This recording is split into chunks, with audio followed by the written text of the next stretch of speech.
Let's start today's episode. Welcome back, Period Besties. We have a very special guest with us today, the cutest undies you've ever seen. Heather, thank you so much for joining us today. Thanks for having me. And it just reminded me, I need to get you girls some undies. Man, Katie and I have been obsessed with the lines and the different versions.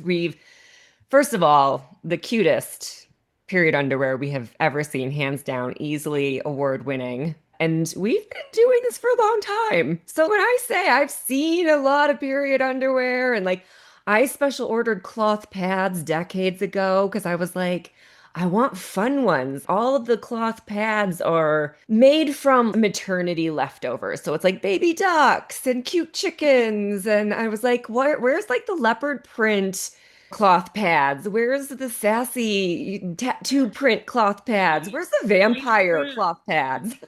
Not like a diaper disguise. Yeah. So and we've been obsessed. We are absolutely loving your line, which is one of the reasons we needed to have you come on and talk to us about it, because we want to know absolutely the whole story, of course. So how did you get into this? How did you go I'm going to make period underwear. I'm going to make it cool and sexy looking. I'm in the right place because I love that this is all that we discuss here, right? Is all things period. So you're very familiar with fibroids. I'm sure that all of the women that you talk to have a friend that has them or have them themselves. And that's exactly what happened to me. I discovered about 2.5 years ago that I had fibroids. And this was after a long lead up to my cycle getting so much heavier, my cramping getting so much worse. And I had to investigate what was going on. I thought maybe I had endometriosis, which is a very common thing among women. And then it ended up, it was fibroids, also very painful, very complicated because of the placement. And so throughout that journey, I started wearing period panties to help me get through the long days filming on set. And you just can't be taking bathroom breaks all the time. And so I had to figure something out. And I came across some of the period panties on the market, which I'm not going to knock them. They saved me and the time that I needed them.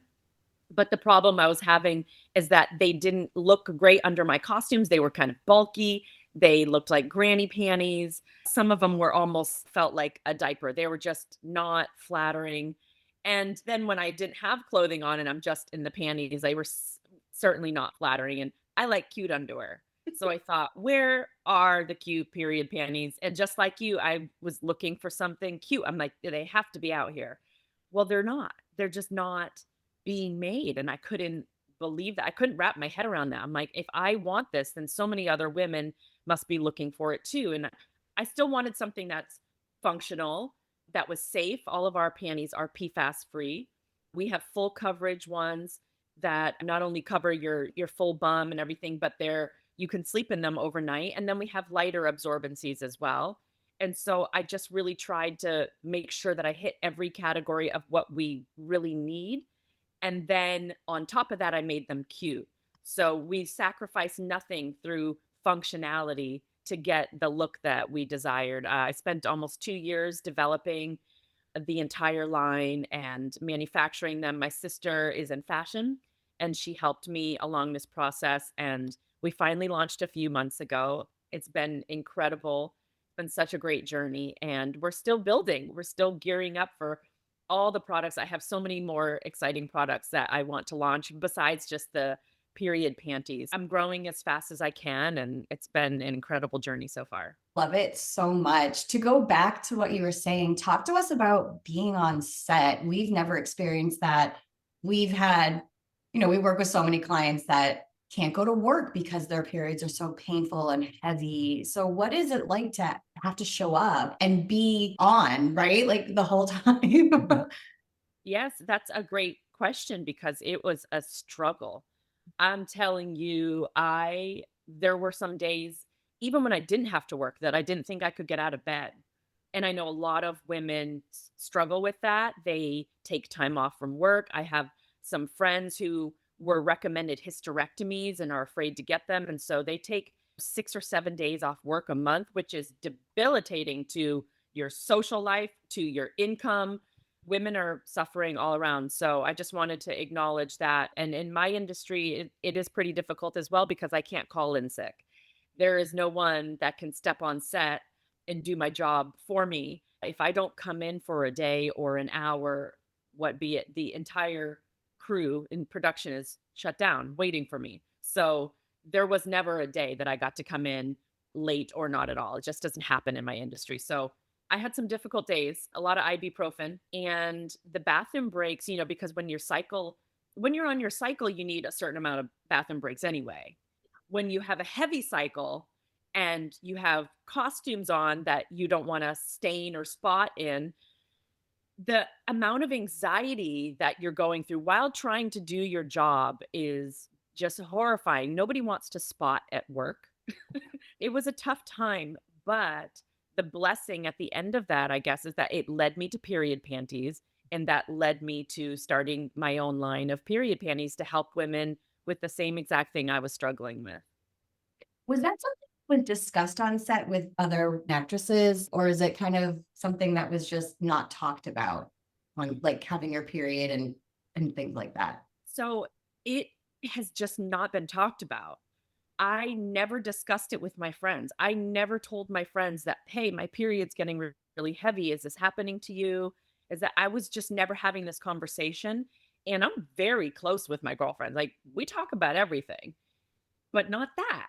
And this entire process has made me reevaluate that. And some of the best conversations I've been having with my friends and strangers now is about their cycles, is about their physical health, their mental health, all the ways that our periods are such a huge part of our lives forever.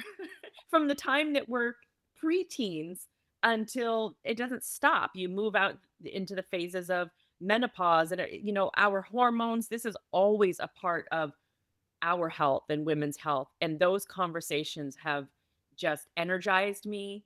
They've connected me to other women, and they are as much of a driving force behind this movement as the panties are.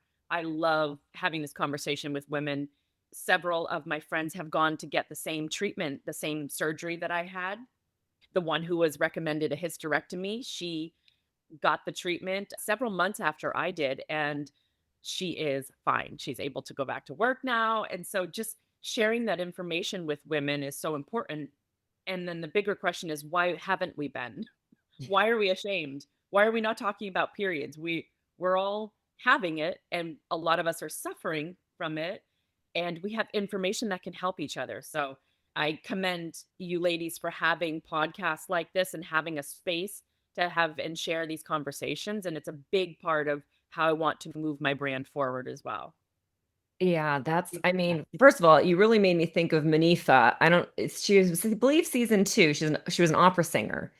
And she told us that it's not until you get into the upper echelons that they start explaining how to do this with your period, how to actually put it in your contract that you will not perform on these days. Your understudy will be going on, but you will not be going on because your vocal cords literally shift through your hormones and you won't deliver as excellent performance in your menstrual phase. And so, like, the real divas, like the top creme de la creme, have it in their contracts that they do not perform on their period because they are unwilling to allow the world to hear that version of their voice. Like, really amazing to me. But she was like, yeah, no one said a word until we got real, until you get going. And then they kind of take you aside and go, look, here's some insider tips about your period and performing opera. That's incredible. I know. I've never heard of such a thing. That's Amazing. amazing. No, and this is why I wrote The Revolution Will Be Bloody, right? It takes you through the Right. full menstrual cycle, all of your senses, how it affects every part of your life, every bit of your body. I mean, we've had people do study groups on it and like how they're going to incorporate this thing between now and their next meeting. Like that was the point, to get people, especially like friend groups. I'm always like, here, take the book, pass it around. Like I went to physical therapy. I was like, here's a copy, leave it in the lunchroom. Like everyone read it, have a blast. Like, and then they'll come back and be like, so we all read chapter 1 and we were talking about this. And I'm like, yes, that's the point. Conversation. Starting the conversation so you all can compare notes. Like, how did you realize your period was worse than your friends if you can't talk to your friends? Like, how do you know, okay, this is, I'm having, like, I had endometriosis, right? So, as in high school, I was passing out and throwing up and getting rushed to the doctor and stuff. So, it was like, I knew my period was worse than everyone else's because no one else was passing out. Nobody else was on narcotics in high school for pain. Nobody else, you know? So I knew that. But like, how did you figure it out if you can't talk to your friends? Exactly. Exactly. It's so because I'm in full support of women doing whatever they want to do on their period. Wear granny panties, don't wear granny panties, wear tampons, don't wear like Yeah. go to work, don't go to work, whatever works for you. I was someone who most of my life had a very easy period. Now that I look back at it, I'm like, that was easy. Yeah. 4 days, light cycles, done.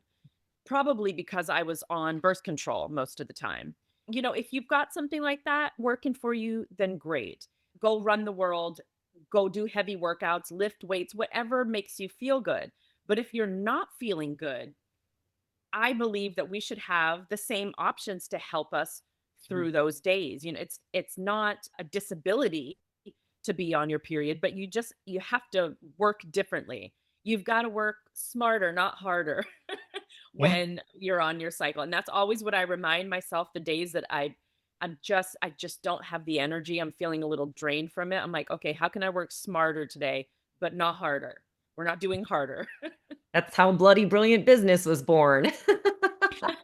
How can we run a business with our cycles so that we can not work more hours, but work smarter instead of harder? How do we work with our cycles instead of, that 24-hour androgen cycle that the patriarchy, the male society that we live in is built around that does absolutely nothing for us. And every now and then somebody will like, well, once you hit menopause, I'm like, you don't default to little man in menopause. You still are having a female cycle. Like, you're not defaulting to dude. So it's still not really the best way for you to work. So I realized the day I realized I had to toss all of like the male guru advice out the window and start from scratch was liberating. Oh my God. I've had to reframe so many different things, like my exercise routine, Yeah. fasting, Yeah. all these things that are built on the male clock, even my work hours. Getting up at 5 a.m. is not the best for our physicality. Like we need sleep. We need those really deep sleep from I think it's 10 p.m. to 6 a.m. And so I've had to just reframe a lot of things, and I'm so grateful for exploring my health in the way that I have because of the fibroids. I had to learn how to make it work. But absolutely, I think there is a movement right now towards women finding what works for the female body and being like, screw everything else, screw all this other information. We're tired of it. Stop shoving it down our throats. I don't need that much protein. I don't need, you know. So it's all based on men and women's health. I hope is having the attention and the investment and the resurgence that it needs. We take a few steps back because the patriarchy, but I believe that we're getting to a place where the snowball is unstoppable. I hope. Yeah, and people like you speaking up and speaking out about it will keep it going. The more we can get people with platforms and visibility to even just mention it, we raise the levels and the investments and those kinds of things. So I think it's absolutely doable. And I love that you're bringing the message out into the world and using your platform for really influencing change, right? Influencing something for the positive. Thank you. Thanks. That's the goal. Talk to us more about your vision for your brand and where you see it going. Because I really liked what you mentioned at the beginning and incorporating education and awareness. So, talk to us about this big vision because we love big visions. Oh, okay. Thank you. Well, some of the products I'm developing, I am very excited about. They're all period based, and I'll be able to talk more about those when they're coming up for release. However, the vision for the brand is just to be an overall lifestyle wellness brand for women that support menstrual health. And I would like to support menstrual health here in the United States. So I'm starting to work with some school programs I also have some women's shelters that I'm going to be donating panties to. But the school thing in particular is really important to me because young ladies have to take a test while maybe on their period, while having to get up and go to the bathroom, while maybe needing sanitary products that they can't afford that aren't available to them at home and aren't available to them at school. And so I just really I feel for these young girls who are not used to having their cycle. It's something that's new to them and they don't know how to manage that and they have to figure it out at school. So that's a daunting thing and I want this younger generation to get their hands on period panties. So I have a lot of initiatives that I'm starting to do through schools and college campuses, and this is a slow build. This is really what we're working on right now. But that to me is where the growth and the movement can happen is with the younger generation. I find that the younger generation is actually a lot more clued in than my generation was about PFAS, the forever chemicals that are in every product really, but in our sanitary products and the bleach, the chlorine bleach, and all of the chemicals that are in tampons. And then we're taking those tampons and inserting them into the most absorbent organ in our body. And then we wonder why we have all of these issues, all of these complications like fibroids and endometriosis. So I feel like this younger generation has an awareness that some things need to be changed. They're getting away from single use products is another thing because all of these undies, they can be washed with your regular clothing and they can be worn over and over again and they have a life cycle of 2 or 3 years. They're not something that is fragile. And so that can replace a lot of tampon and pad single use products that you purchase, which saves you money and also is protecting our feminine parts from the barrage of chemicals that we throw at it every day. Part of my brand goal is to spread all of these initiatives throughout the younger generation, schools, colleges, and bring everybody on board with period panties. I want everybody to have a few pairs of period panties, like you'd have a few pairs or more than that of normal underwear. I just think it's something that should be in our ecosystem, in our DNA. It should be something everybody has heard of and is aware of and all women have access to. But it's so funny right now because I'm finding that not only am I having to sell the undies, but I'm having to educate people on what they are. Yeah. And then I think back and I'm like, yeah, I guess before I had fibroids, I wasn't really aware of period panties either. And so I'm having to do both things, which I think is why the conversation around women's health is coming in handy as well, because there is an educational part of period panties and why we choose period panties, as well as just they're comfortable. Now they're cute, they save you money, but also physically they're better for your health. So there's so many reasons there why I just want women to know about them.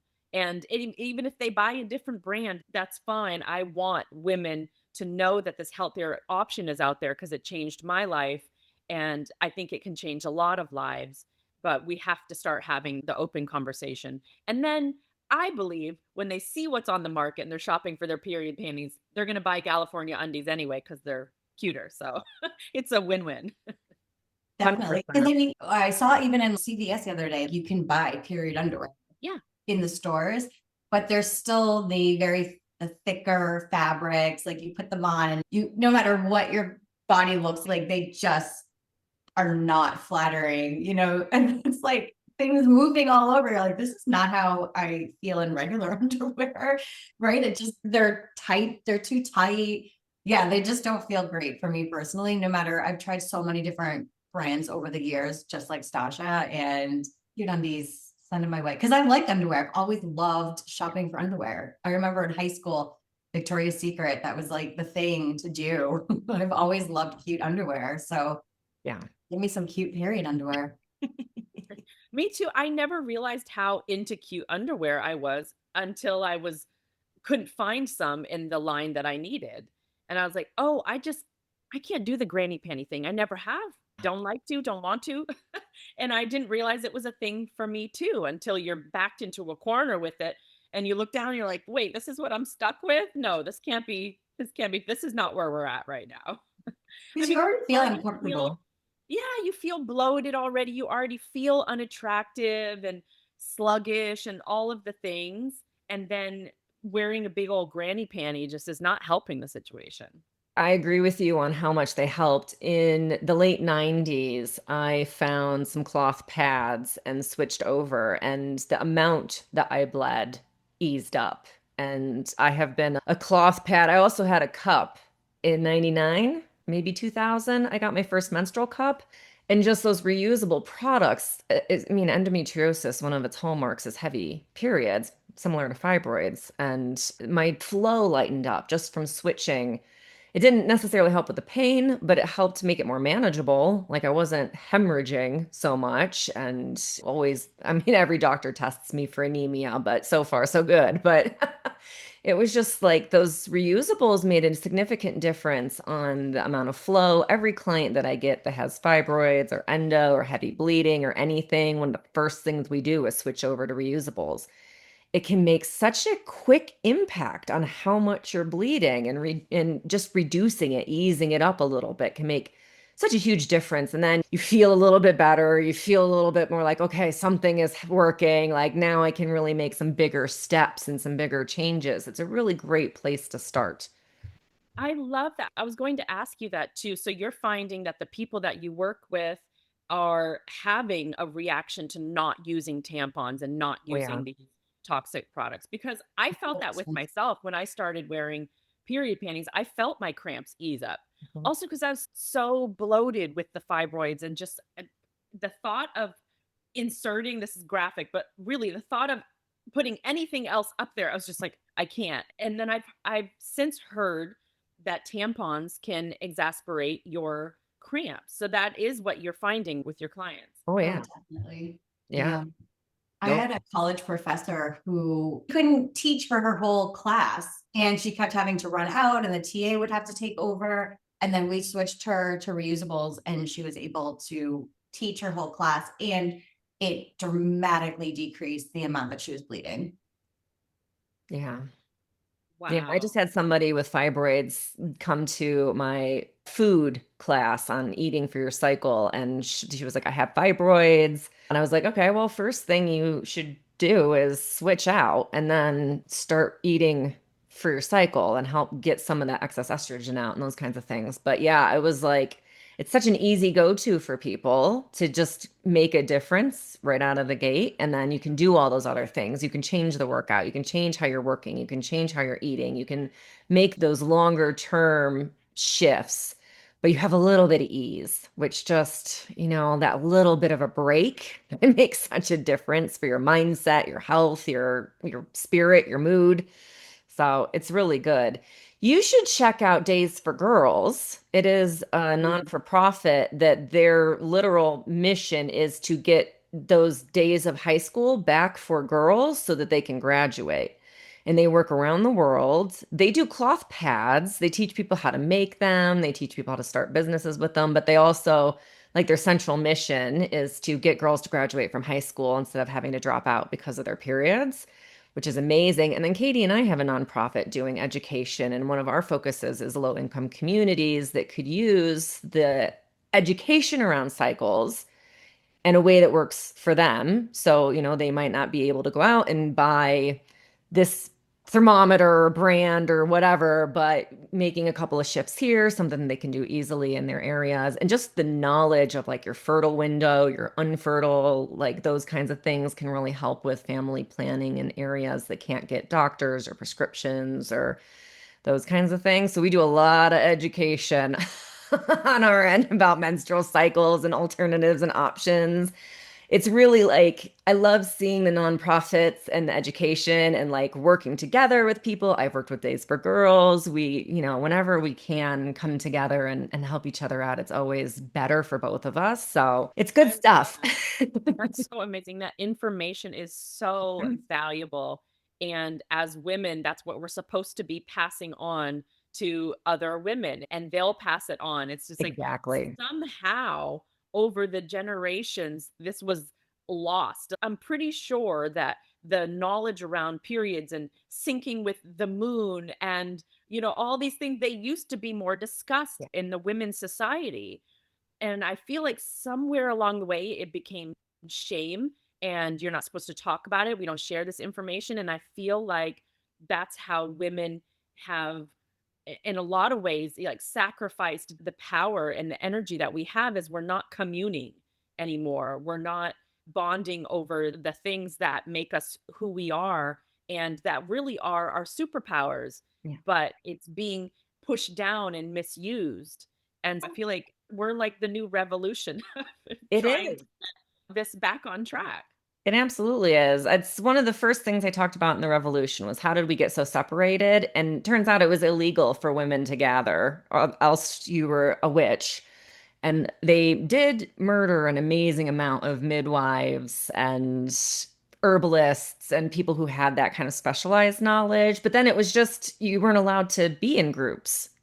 So you couldn't talk to each other. You couldn't have that community. And it was hundreds of years. We think of the European witch hunts or like the American as being a couple of months or like a year or something, but it was actually hundreds of years that these laws were out there. And they really did a very good job of stamping out the like grassroots communities of women as we had an oral history not written, right? We weren't allowed to read or write for most of it's only recent history that women were really encouraged to read or write. So it was all oral history and we lost a ton of it in those times where it was illegal for women to gather.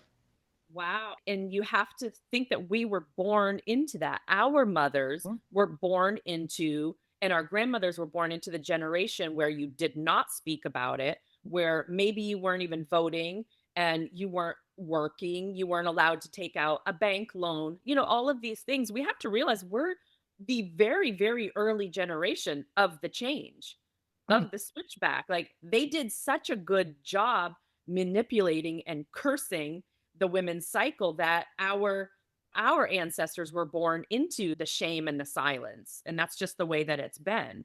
And now we're all looking around and we're like, wait, why nobody's killing us anymore for being called a witch? Like we gotta get back on track here. All right. And I mean, my grandmother was a nurse and she didn't talk to my mom. My mom has four other sisters. There's five women and they didn't have these conversations. So then we didn't really have a conversation. But then I talked to my niece about everything and her mom talks to her about everything. So there is that shift, which I love that you also noticed as well, because I have a really good feeling about the young women that are growing up and the access that they have and the decisions that they can make will make a really big difference. But you're so right. I mean, Stosh and I talk all the time about like our first period. And, when I started my business, my cousin Brian was like, you're going to talk about periods? What? Like, so embarrassed. And now he's like, all right, this was over 15 years ago. And he's like, all right, I see it now. Yeah, when I started having these issues with my cycle, I realized like, okay, no one's really talking about it, but I don't mind talking about. I'm not going to be over here and be ashamed. I got to figure out what's going on with my body. I want to feel good again. And so that took the priority over the shame. But definitely people have been like, oh, like when I tell them what I'm working on, there's like the surprise. And there's like, that's a good idea. And it's like, yeah, because over half of the world's population needs it. yeah. And so we should definitely be talking about it. And then I was encouraged by hearing Oprah and Halle Berry, and that generation is talking about menopause now, which was also covered in shame.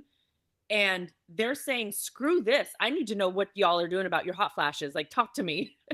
And I want to be in that same conversation for periods like we're having right now. Like we have to take the shame out of it and just tackle it head on and take the stigma away. So I'm really grateful for anyone having those conversations about around menopause and periods and perimenopause. I'm going to selfishly, because I have you two, and I think perimenopause it's coming right up behind me.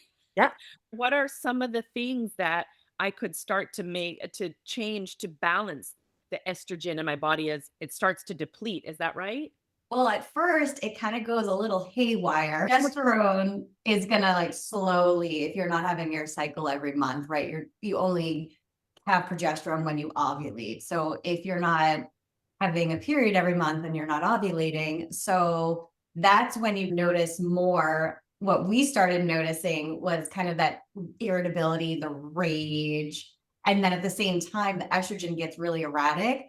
You can feel really out of body with that and stuff. So sorry, go ahead. I didn't mean to cut you off. No, no, I was just gonna say your estrogen in perimenopause goes 3 times higher than at any other point of your life. So when you start to feel like, oh my God, why am I off the rails? Your estrogen is probably higher than it's ever been or lower than it's been since puberty. It really goes wild in perimenopause. So doing those things that your stress, your ability to deal with stress reduces as well. So some of the first things we talk, and Katie and I teach about perimenopause. We have workshops we do together on perimenopause, and we talk about how your food makes a significant difference. So really making sure you've got, your good fiber, your good protein, your good fats, like really dialing that in. And then dealing with your stress and your sleep because you can't deal with stress as well. So whatever you're doing to reduce stress now, double it, pick something else new, add something else in, or get rid of something that's causing you stress that you just don't need anymore. One of the good things though about perimenopause, and this is where, I started my business because I was like, I need to turn periods into something positive, and I want to turn perimenopause into something positive too. And one of the things is that estrogen makes us complacent. It makes us compliant. It keeps us from murdering our children. So it keeps everyone around us alive, but it also means that we are easier to be walked on. We say yes to things we don't want to. We do things, it just makes us more compliant to the world around us. And then as you go through perimenopause and you don't have the estrogen anymore, you're like, wait a minute, why am I doing this? I don't need to do this. So you really get a sense of power back as well, where you really go, oh, wait, this isn't for me. This was to please my long dead grandmother, or this was to please my parents that I don't have to please anymore, whatever it is. But you kind of go, wait, this isn't for me. And you really start to take your power back. So it can feel really unstable, but it also leads to a stability that you haven't experienced since you were a kid. Take the good with it, embrace that.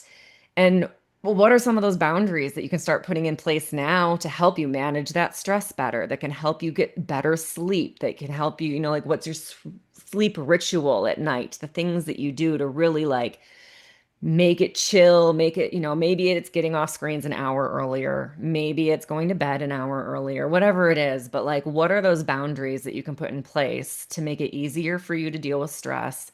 And then really just dialing, like you've said, you've dialed in exercise, dialing in food, the things that really help support you. And then just realizing like everything you do in perimenopause dictates the rest of your life, your health.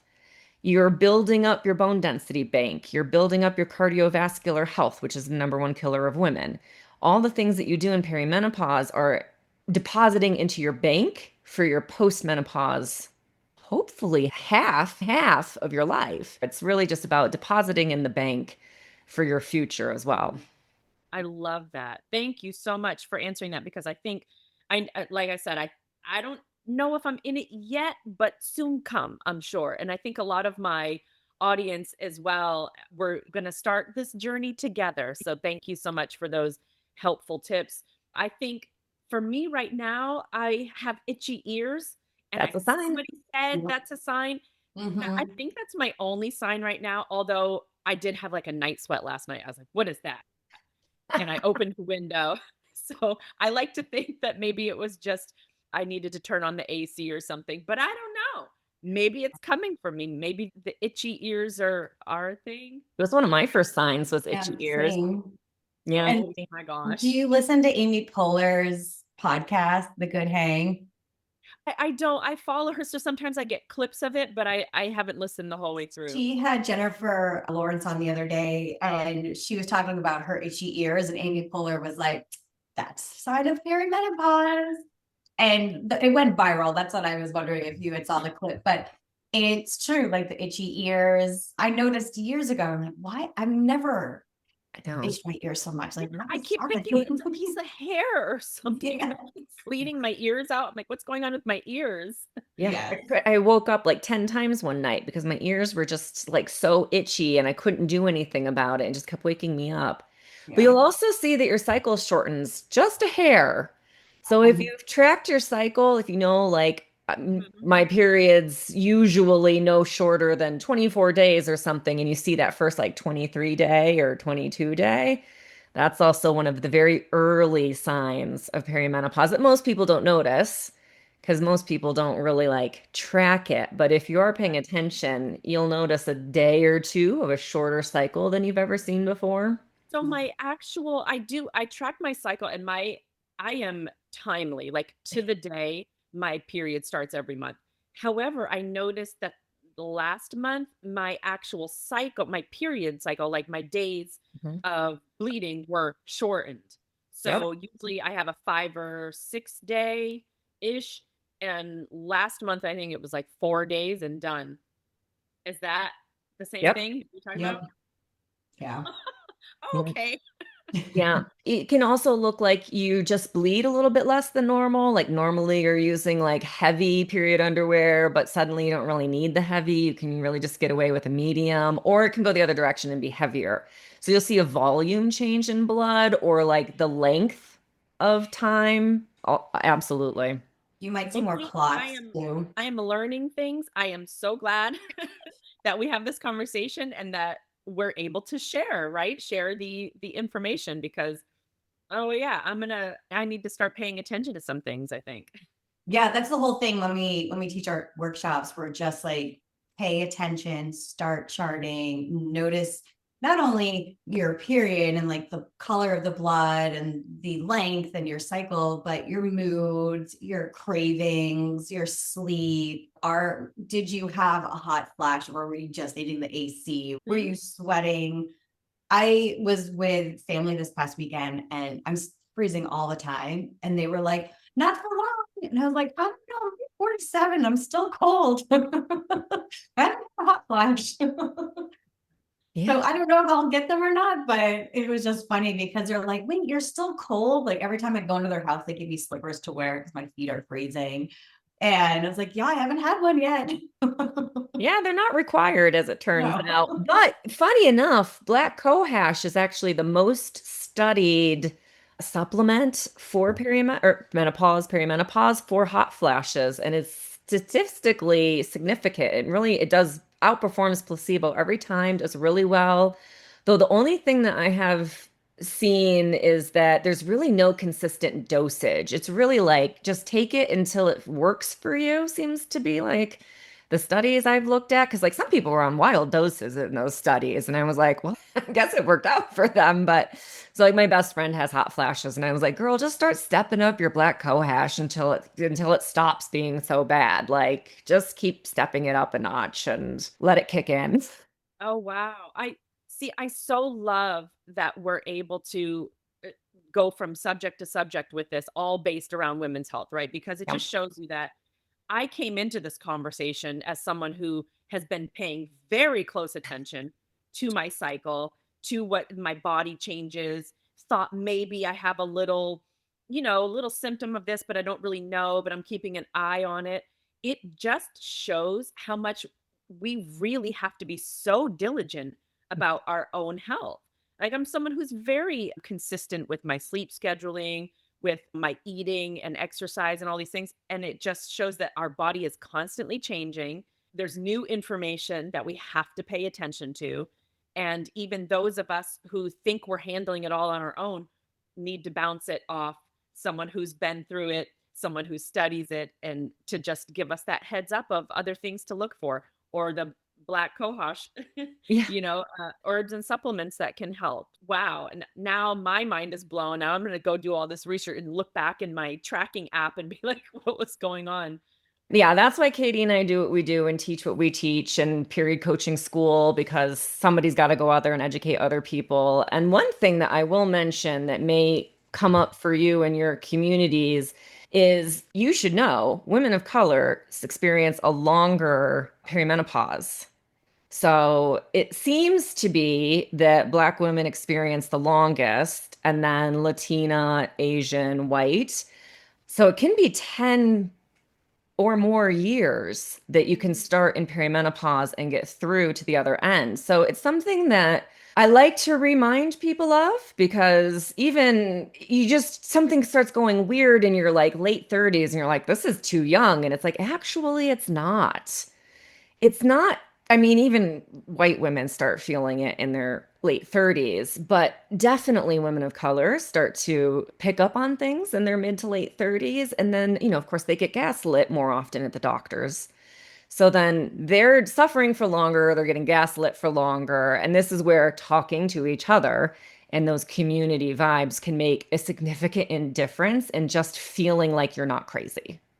Interesting. I know that Black women also have a higher occurrence of fibroids. Yep. So when you say they have a longer perimenopause, what does that length mean? That they're starting earlier and then their actual menopause is starting later? Or what is this 10-year changing for other races? Yeah, it can be both. It can be starting a bit earlier and ending a bit longer. The average age of menopause in the US is 50, 51. So it can be that you may find signs start earlier and then end longer, but also what happened to your mom? Family history and genetics is a huge part of it. So if you have older generations that you can talk to that are related, blood related to you, that's really quite helpful information. If you don't, you just have to really feel it out for yourself. And honestly, a lot of us have to feel it out for ourselves anyway, because our parents are, our moms are like, I don't know, 50 something. I have So, no idea. I know Exactly. you're with your mom right now, so as we get off, go yeah. after. Yeah. I've asked her, she blocks out trauma. Let's just say that she doesn't remember.